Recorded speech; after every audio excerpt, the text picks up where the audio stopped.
Welcome to నమస్తే Telangana.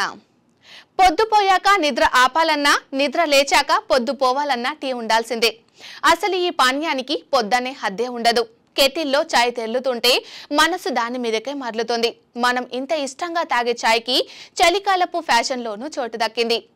Tea pot, tea cup jewellery ఇప్పుడు గరం గరం ట్రెండ్. టీ చాలా మందికి ఓ ఎమోషన్. రోజువారీ ఎమోషన్లన్నీ పద్ధతిగా ఉండాలంటే ముందు ఈ ఎమోషన్ సాటిస్ఫై అవ్వాల్సిందే. అంతెందుకు, ఉడుకు చాయ్ని రోజంతా తాగుతూ తాగుబోతులా పేరు పొందిన వాళ్ళు ప్రతి సర్కిల్లోనూ మనకు కనిపిస్తూ ఉంటారు.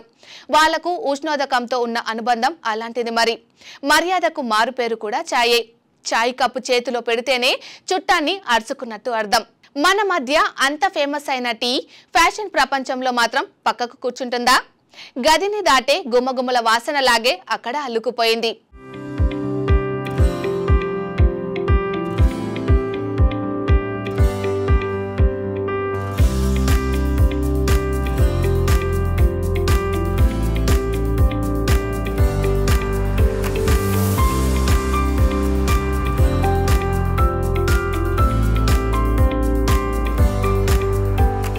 లోలాకులు, ఉంగరాలు, లాకెట్లు ఇలా నగలన్నిటిలో తనదైన మార్కు కనబరుస్తున్నది. వీటిలో ఒక చెవికి టీ పాట్ వేలాడితే మరో దానికి టీ కప్ కనిపిస్తోంది. పేరుకు మిస్ మ్యాచ్ రకంలోవే అయినా ఒకదానికొకటి మ్యాచింగ్ అన్న భావన కలిగించే వెరైటీ జుంకాలు రూపొందుతున్నాయి. పాటు నుంచి కప్పులోకి టీ వంపుతున్నట్లుగా కనిపించే అంగుళికాలు ఆకట్టుకుంటున్నాయి. మెడలో వేలాడే కప్పులు, కెటిళ్లు, రాళ్లు ఎనామిల్ సొగసుల్ని సంతరించుకుంటున్నాయి.